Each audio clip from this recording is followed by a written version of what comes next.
So I thought I'd go ahead and run through another one of these Lewis Carroll puzzles. So these here are all about using categorical logic to connect, again, multiple categories strung throughout a bunch of sentences until it finally tells you one final concluding sentence, kind of like a syllogism.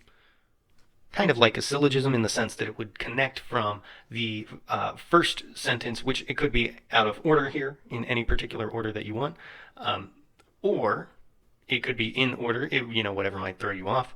But the whole point is that it would then connect one category to the next until you basically have the first category connected with the final category through a string of deductive logic. So let's go ahead and just take a look at what it's saying. No interesting poems are unpopular among people of real taste. So here we have the categories of interesting poems and popularity with people of real taste. Something is going on there with those categories. The second one says no modern poetry is free from affectation.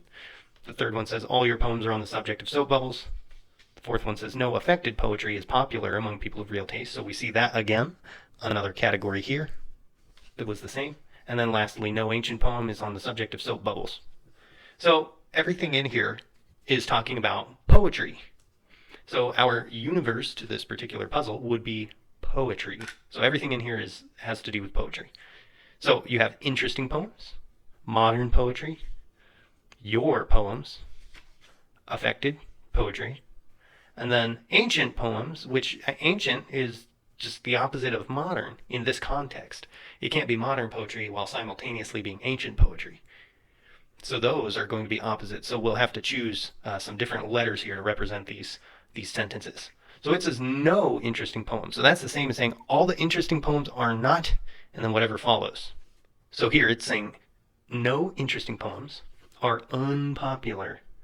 So I'm going to rearrange this and say, well, that means that all interesting poems are not unpopular. And if you're not unpopular, well, that means it is popular. So that means all interesting poems are popular.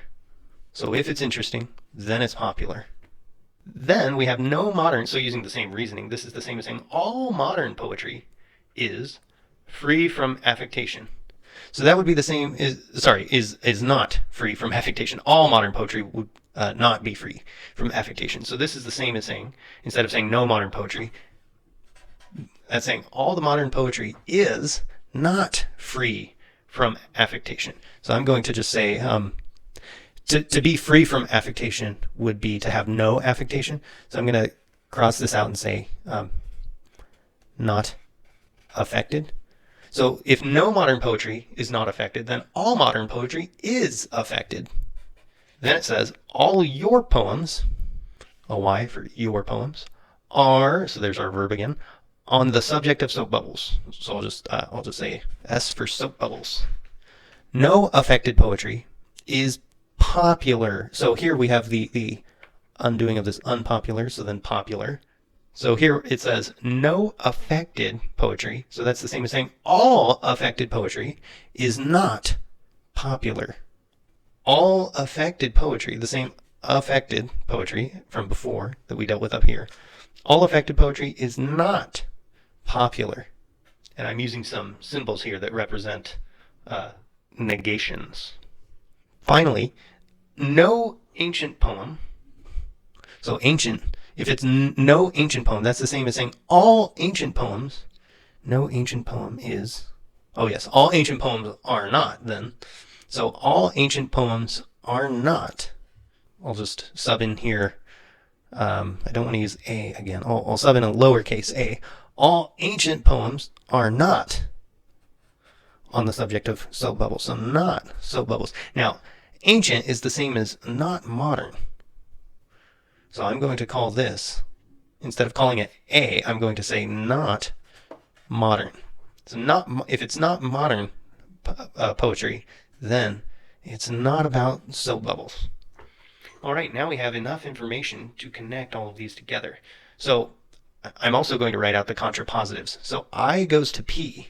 The contrapositive would be, if it's not P, then it can't be I. Why? Well, because I goes to P.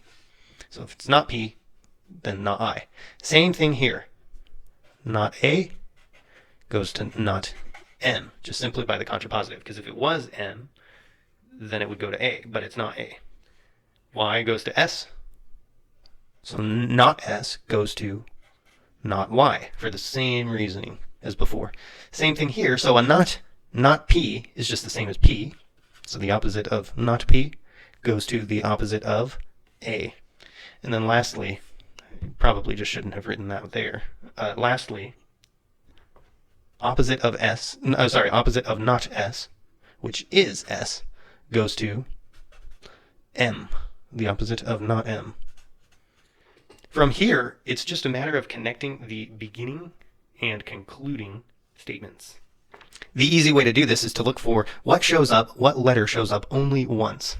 S, M, P, A, S. Okay, so S showed up twice. So far, M, P, and A, Y, A. Oh, so not A. M shows up again, so not M. So the only ones left that it could be are, let's see here. We have Y and I. So connecting these all together, you can just start with one and go to the other. So I'll start with I. I goes to P. P goes to A. Sorry, goes to not A. Not A goes to not M. I'll drop it down, not M. And not M goes to not S. And lastly, not S goes to not Y.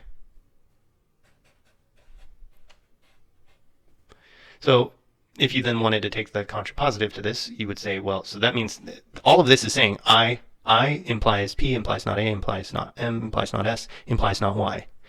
All of that is the same as saying I implies not Y. Then, to take the contrapositive of that, you would get Y implies not I. So this is either saying that interesting poetry is not your poetry, or your poetry is not interesting. And that's how you do one of these longer Lewis Carroll puzzles.